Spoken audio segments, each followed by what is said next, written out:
Saludos amigos, muy buenas noches. Estamos en La Venia, el programa del Colegio de Abogados de Oviedo, como siempre aquí en Telecable, intentando llevarles o acercar de alguna manera el mundo de la abogacía al mundo de la ciudadanía. Hoy vamos a tocar un tema que me da la sensación es tremendamente interesante y que les va a gustar mucho. Es el tema que hace referencia al mundo del tráfico, de la seguridad vial. Dentro de muy poco tiempo, los días 6 y 7 de febrero, van a tener lugar en el Colegio de Abogados de Oviedo unas jornadas precisamente sobre tráfico, seguridad vial, que organiza el Centro de Estudios del propio colegio. Bueno, pues de eso les vamos a hablar. No de las jornadas, porque de las jornadas lo que haremos sería la referencia a los días y a los ponentes que van a venir a Oviedo, al Colegio de Abogados de Oviedo, pero sí de tráfico y seguridad vial. Y hay muchísimas preguntas que a ustedes seguro les gustaría que nuestro invitado respondiese. Se llama Pablo Martínez, es abogado. Pablo, muy buenas, saludos, buenas noches. Días, Carlos.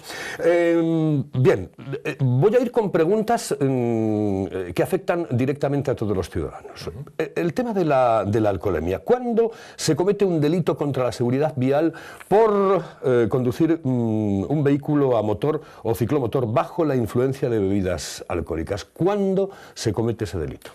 Bueno, el Código Penal lo que dice exactamente es que cualquier persona que conduzca un vehículo a motor o ciclomotor cometerá un delito contra la seguridad vial, en este caso al que te refieres, cuando lo conduzca bajo la influencia de bebidas alcohólicas. Y en todo caso, cuando la tasa de alcohol que tenga esa persona supere el límite que establece el Código Penal, que es de 0,60 miligramos de alcohol por litro de aire expirado.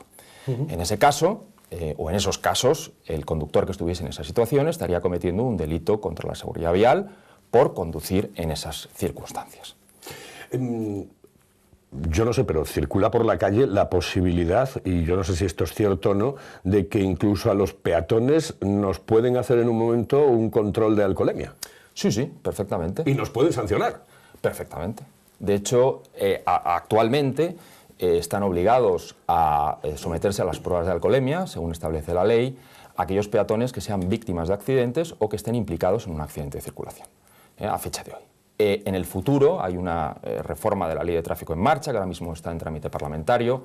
Concretamente creo recordar que en el Senado en estos momentos lo que se pretende es que además esos peatones estén obligados a someterse a las pruebas de alcoholemia cuando cometan cualquier tipo de infracción, con lo cual lo que ya estaba previsto en la ley, o lo está previsto en la ley, digamos que se aumenta incluyendo supuestos nuevos. Pero desde luego, en contestación a tu pregunta, es así.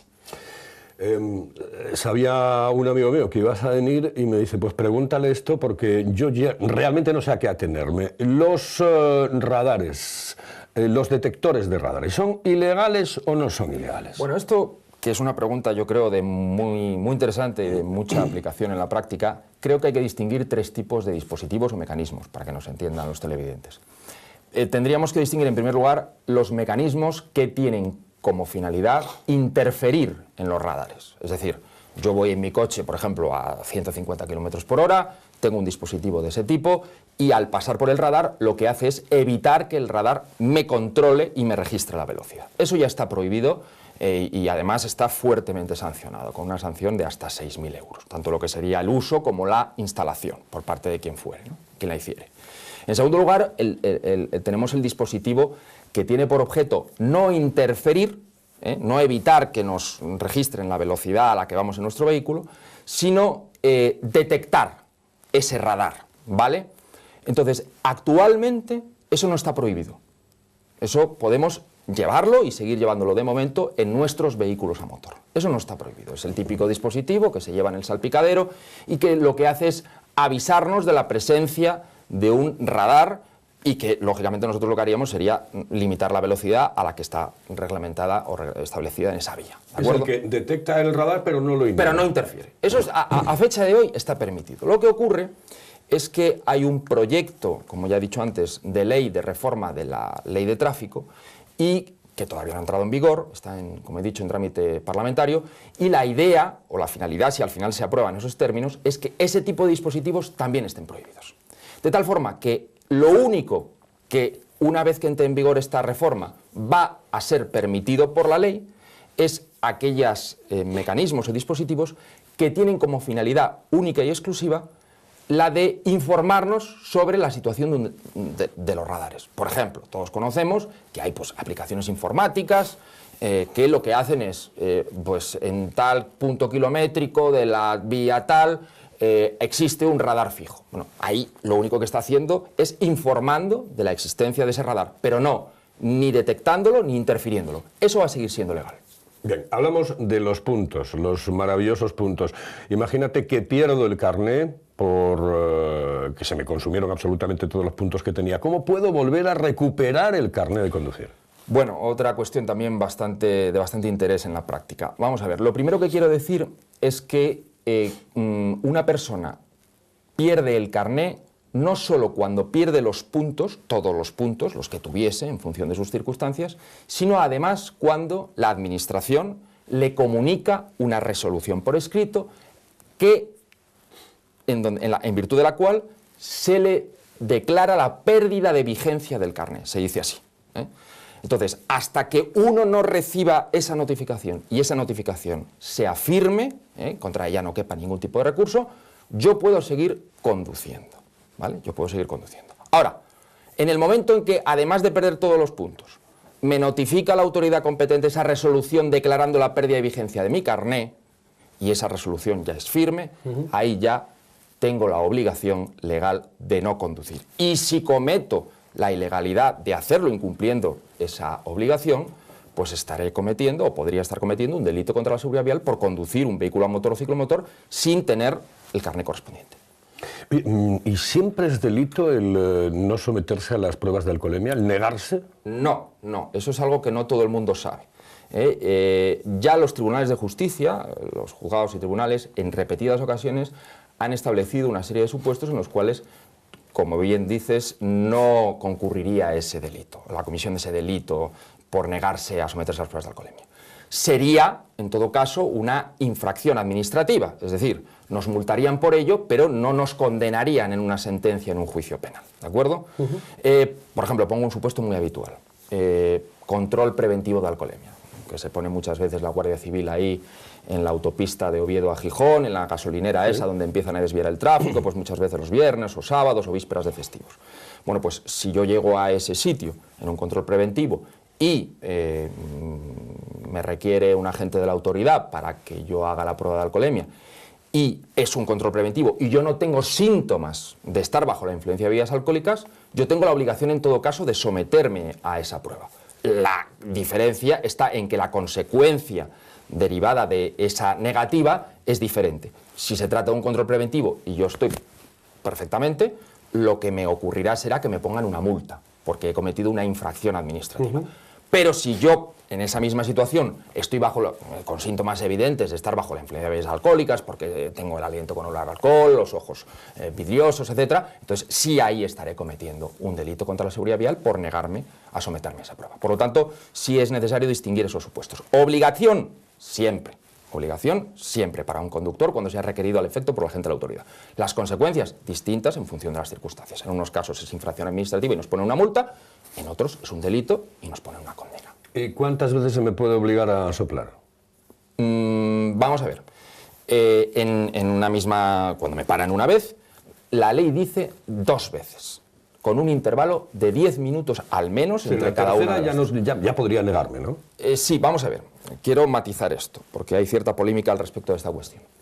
En la práctica, cuando nos someten a un control preventivo de alcoholemia, sobre todo cuando son controles masivos, para facilitar la labor, su labor, los agentes de la autoridad lo que hacen es hacer la primera prueba con un alcoholímetro portátil, que lo hemos visto muchas veces los conductores, que es lo que se llama el demuestreo, el que llaman demuestreo. Entonces, si uno hace la prueba y no supera los límites que establece la ley, pues no nos dejan marchar. Pero si supera ese límite, pues entonces ya pasamos a un furgón policial donde hay un alcoholímetro que se llama de precisión o evidencial, que ese ya es el bueno, digamos, el oficialmente autorizado, como dice la ley, y en ese caso hacemos 2 pruebas, ¿de acuerdo? 2 pruebas. Las que valen son las del alcoholímetro oficialmente autorizado, ese alcoholímetro más grande que tiene forma de maleta con un teclado. Esas son las que valen, ¿eh? La que nos hacen por primera vez como norma habitual, esa no vale, por decirlo de alguna manera. Ese alcoholímetro no está oficialmente autorizado, que es lo que exige la ley. En sentido estricto, por tanto, la ley lo que dice es que las pruebas han de hacerse 2 veces con un intervalo cada una de ellas de 10 minutos, con un alcoholímetro autorizado, oficialmente autorizado, no con el primero de ellos. Lo que pasa es que en la práctica los agentes de autoridad, para facilitar el trabajo, pues lo utilizan ese que denominan de muestreo para, bueno, pues si no tienes ninguna tasa de alcoholemia, hacer que te marches, porque si no, lógicamente su trabajo se complicaría en extremo. Pero la ley lo que dice es que son 2 pruebas separadas por un intervalo de 10 minutos y con un alcoholímetro oficialmente autorizado. ¿La administración me puede quitar el vehículo por cometer un delito contra la seguridad vial? En teoría sí. En la práctica es muy difícil. Me explico muy rápidamente. Cuando se comete un delito contra la seguridad vial con un vehículo a motor, con un coche, ese coche está considerado como un instrumento del delito, es decir, ha sido necesario para la comisión de ese delito. Vale, pues en determinadas circunstancias y con una serie de requisitos podría llegarse a producir lo que se llama el comiso del vehículo, es decir, que la administración me quite el vehículo de mi propiedad. Lo que pasa es que en la práctica esos requisitos, digamos que son muy exigentes. Y por poner un ejemplo y que la gente lo entienda, realmente eso ocurre única y exclusivamente en casos de multirreincidencia, es decir, cuando estamos hablando ya de conductores que han sido condenados en reiteradas ocasiones. Y quiero dejar claro, en todo caso, para tranquilidad de los televidentes, que cuando el que es propietario del vehículo sufre un robo del mismo y con él se comete un delito, pongo un ejemplo, tenemos un coche aparcado en nuestra calle, al lado de nuestro portal, nos lo roban, y esa persona que nos lo roba, pues bebe y empieza a correr de forma temeraria por las calles con mi coche, si le detienen, evidentemente, entre otros delitos, habrá cometido un delito contra la seguridad vial por conducir un coche bebido. Pero lo que no podrá hacer la autoridad competente es quitarme mi vehículo, porque está previsto en la ley que en esos casos, lógicamente, no procede tal circunstancia, como es lógico, por otra parte. Bueno, hablamos de un tema controvertido, el tema de la zona azul. ¿Cuándo me puede llevar el coche la grúa, Pablo? Bueno, vamos a ver, la famosa zona azul que ha creado también bastante polémica y que es, digamos, el pan nuestro. Esos temas los vemos todos los días, no hay más que pasear por la calle, que sabe, siempre hay una discusión entre el tío que le llevan el coche a la grúa y ¿cuándo te pueden llevar realmente la grúa? Vamos a ver, lo primero que hay que decir es que es obligatorio por ley, así lo establece la Ordenanza Municipal de Movilidad y Tráfico del Ayuntamiento de Oviedo del año 2007, entre otras muchas de muchos ayuntamientos de España, el pagar la tasa que se establece para poder aparcar en esas zonas que coloquialmente se llaman zona azul y que en sentido estricto reciben el nombre de zonas de estacionamiento regulado y limitado, ¿vale? Entonces hay que pagar, hay que pagar. ¿Qué pasa? Pues que en 2 circunstancias concretas la ordenanza del Ayuntamiento de Oviedo establece la posibilidad de que si las incumples, o si concurren, mejor dicho, la autoridad competente te pueda retirar el vehículo y llevarlo al depósito de la grúa. ¿Cuándo son? Pues son, en primer lugar, cuando uno aparca en la zona azul sin ticket. No saco el ticket porque tengo prisa, porque ando apurado, no tengo dinero, porque no quiero. Bueno, pues si dejamos un vehículo aparcado en la zona azul sin ticket, visible, como establece la ley, pues nos lo pueden llevar. Si se percata el empleado de la empresa que tiene la concesión de ese servicio por parte del ayuntamiento correspondiente, pues puede perfectamente llamar a la grúa y retirar el vehículo. ¿Qué otro segundo supuesto? Cuando, teniendo ticket, nosotros sacamos el ticket, sí, pero con un requisito especial. Y es que está caducado y esa, digamos, caducidad o ese exceso del tiempo, mejor dicho, es el doble del tiempo que yo tengo en el ticket. Pongo un ejemplo para que lo entendamos todos. Yo saco un ticket de la zona azul y pago por 1 hora de tiempo, ¿vale? Y lo pongo en el salpicadero de mi coche de forma visible, como es obligatorio. Y resulta que me entretengo y ese tiempo, digamos, se excede en 2 horas más, el doble del tiempo que yo he pagado. Pues a partir de que supera ese doble de tiempo, ese límite temporal, el coche me lo puede llevar la grúa. Es decir, que si tenemos un ticket de 1 hora, a las 3 horas me pueden llevar el coche. A partir de las 3 horas, en teoría, lo pueden llevar. Sí quiero dejar una cosa muy clara, porque esto ha creado mucha polémica y además tiene mucha aplicación práctica con respecto al tema de la zona azul. Porque ha habido sentencias, y esto ha salido en la prensa, anulando sanciones por aparcar en la zona azul precisamente con exceso de tiempo, ¿no? Vamos a ver. La obligación hay que cumplirla, es decir, hay que pagar la tasa correspondiente que establezca cada ayuntamiento a través de su ordenanza municipal por aparcar en esas zonas de estacionamiento limitado y regulado. Ahora bien, lo que ocurre es que ha habido gente o personas que cuando les han puesto una sanción han ido a los juzgados. Y han ido a los juzgados y han dicho, yo no estoy de acuerdo con que me pongan una multa. Y entonces han ganado ese juicio. ¿Por qué lo han ganado? No porque no haya que cumplir esa obligación, que en todo caso existe, sino por una cuestión de prueba. ¿Por qué? Y enlazo con un tema muy interesante que a mí, por ejemplo, me han preguntado mucho, que es por qué a mí me pueden sancionar, me pueden poner una multa, cuando es la palabra del guardia o del agente de la autoridad contra la mía. Pues porque la ley establece expresamente que las denuncias formuladas por los agentes encargados de la vigilancia del tráfico tienen lo que se llama presunción de veracidad. Es decir, son reales, son auténticas, mientras no se demuestre lo contrario. Y la obligación de demostrar que eso no es así corresponde a la persona denunciada, al administrado, a nosotros, los ciudadanos. ¿Qué pasa?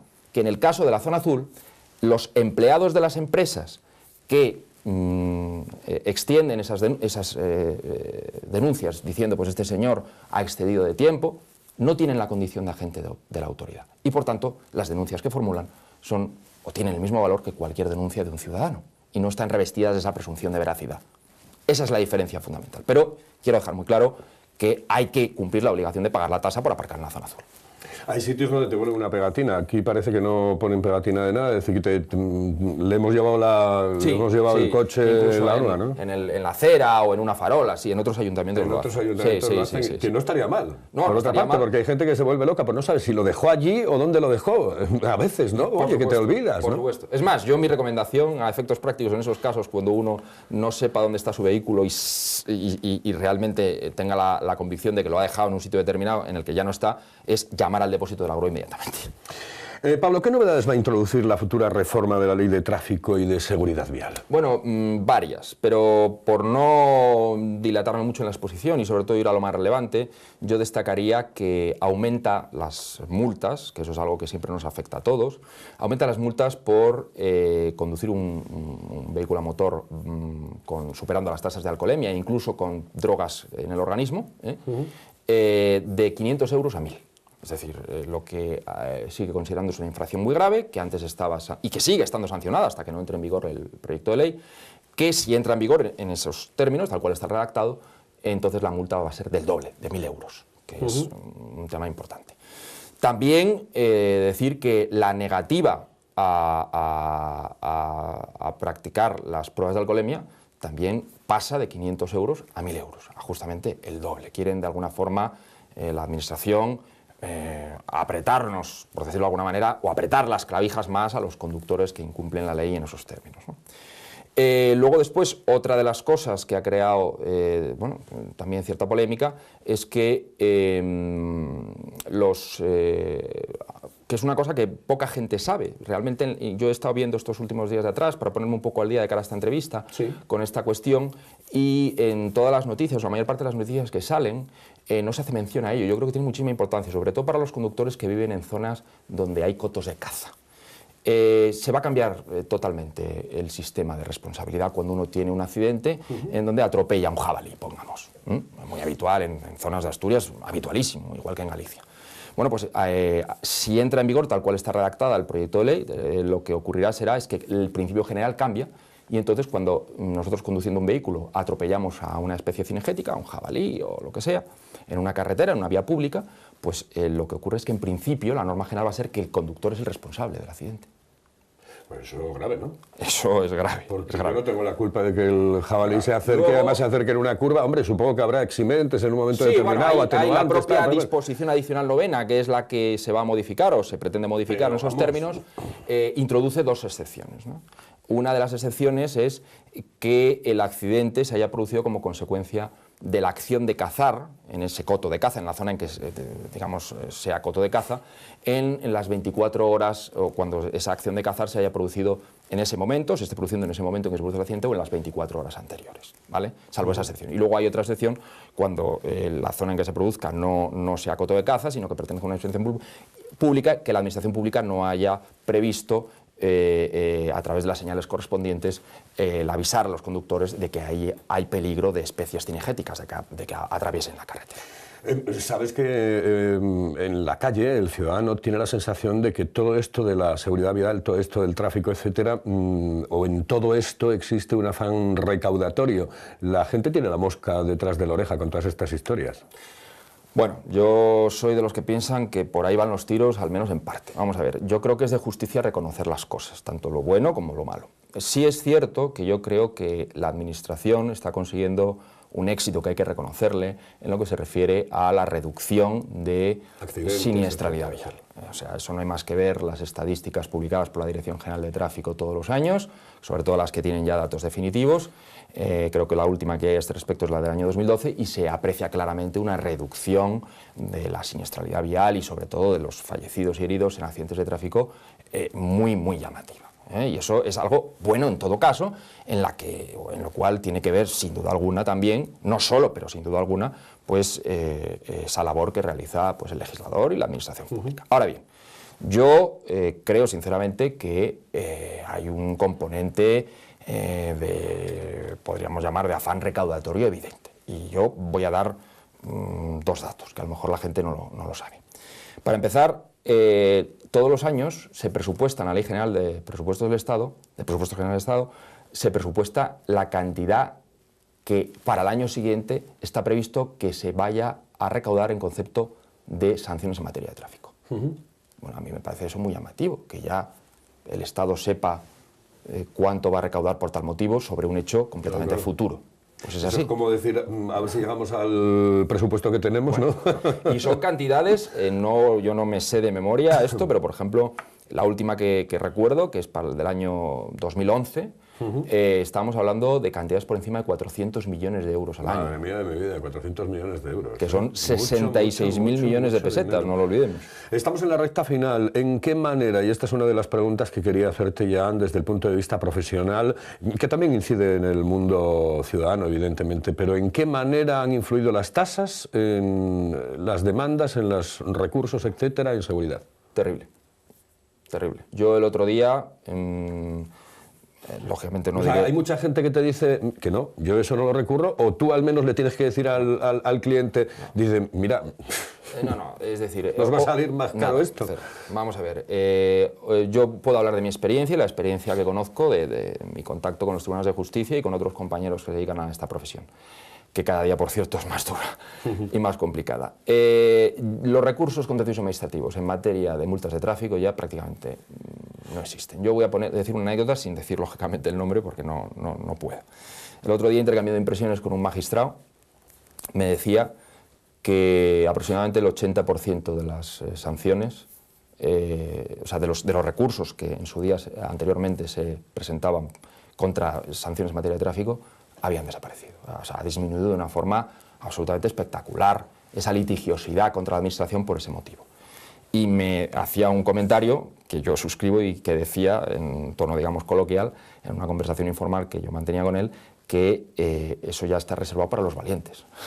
Es decir... O los que tienen mucho dinero. O, bueno, los que tienen mucho dinero y o pueden gastarlo. Quiero decir que sí, en contestación a tu pregunta, las tasas judiciales, como en otros muchos aspectos, ha afectado, sin duda alguna, a la interposición de recursos, porque claro, estamos hablando en muchas ocasiones de cantidades pequeñas y que no compensa el pago de honorarios del letrado, más la tasa, más la eventual condena en costas, que al menos en teoría, según la ley de la jurisdicción de contencioso administrativa, puede imponerse a la persona que pierda el pleito. Con lo cual, al final, en la práctica, eso se ha reducido de una manera escandalosa. Y ahí el abogado, evidentemente, tiene que informar al cliente y decirle, oye, mira, es que garantizar nunca te vamos a garantizar absolutamente nada, pero es que lo comió por lo servido casi y a veces es que incluso más. No, incluso más. Incluso más. Bueno, pues en la recta final hablamos de las jornadas. ¿Cómo van a ser? ¿Quiénes van a participar, Pablo? Bueno, pues son, y esto quiero remarcarlo, porque en los tiempos que corren yo creo que es un mérito sin duda alguna atribuible a la excelente organización del Colegio de Abogados de Oviedo y de la Escuela de Práctica Jurídica del Principado de Asturias, todo hay que decirlo. que son las cuartas jornadas. Y esto, en los tiempos que corren, es, yo creo, algo digno de mencionar. En segundo lugar, el éxito terrible de las 3 ediciones anteriores. Sí, ¿no? sí, se cubrieron todas las plazas, además se hace un marco incomparable con la inestimable colaboración del Ayuntamiento de Oviedo, que va a ser una vez más o un año más en la sala de cámara del Auditorio Príncipe Felipe, y destacar, aparte de eso y de la colaboración de estas instituciones y organismos que he mencionado, pues la altísima calidad de los ponentes y conferenciantes que van a intervenir en las jornadas. Se van a celebrar los días 6 y 7 de febrero, en sesión de tarde el 6, en sesión de mañana el 7, y vamos una vez más a tratar el ámbito o la materia del tráfico y la seguridad vial desde distintos enfoques. Van a venir magistrados, van a venir fiscales, van a venir abogados, van a venir médicos incluso, con la finalidad, insisto, que esa ha sido siempre la pretensión nuestra al organizar este tipo de jornadas, de abordar algo tan importante y de tanta trascendencia en nuestra vida cotidiana como ciudadanos desde múltiples enfoques para, digamos, hacer que todos un poco más sepamos algo de esta materia tan interesante. Una pregunta que además yo creo que también está en boca de los ciudadanos cuando tiene que irse directamente hacia un abogado para pues, o recurrir una multa o solucionar un problema porque bueno, pues ha tenido cualquier problemilla con el coche.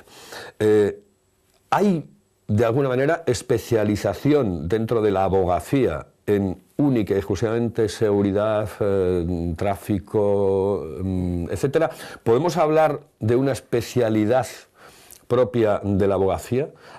Una especialidad no reconocida, pero una especialidad en la que hay abogados o despachos de abogados que realmente se dedican a ello. Sí, sí, la contestación a esa pregunta es afirmativa. Es decir, yo llevo algo más de 17 años ejerciendo y, bueno, digamos que de lo poquito que sé de derecho, esta materia es la que sé un poco más, porque el derecho es muy amplio, muy vasto y muy complejo y además cada vez más complicado.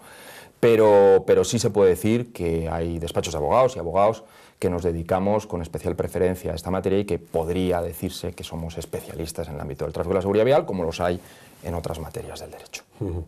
Bueno, es una pregunta que tenía que realizarte porque creo que es de justicia reconocer el trabajo de personas dentro de la abogacía que se dedican, todos, absolutamente todos, o a todos hay que reconocerles, pero quien se especializa en algo muy concreto, bueno, pues tiene un tramo ya realizado de cara a ese tema concreto. Bueno, Pablo, pues si hay algo más que quieras comentar para finalizar nuestra entrevista o simplemente invitar a los colegiados a que se sigan apuntando, que se puede seguir apuntando. Por supuesto. El periodo de inscripción para las jornadas está abierto. Yo les animo, como ha ocurrido en otros años, a que se inscriban y a que con su apoyo, porque desde luego sin él no se hubiesen celebrado, como mucho la primera, las demás no. Y eso desde luego creo que hay que remarcarlo. Agradecer la asistencia y la fidelidad que todos los compañeros y personas de otros sectores han tenido siempre con estas jornadas y que espero sigan teniendo, nada más. Pues agradecerte que hayas estado aquí y agradecerte que al final hayas mirado la cámara. Eso solamente lo hace la gente que tiene como una especie de feeling con los medios de comunicación y con la cámara, y tú lo tienes.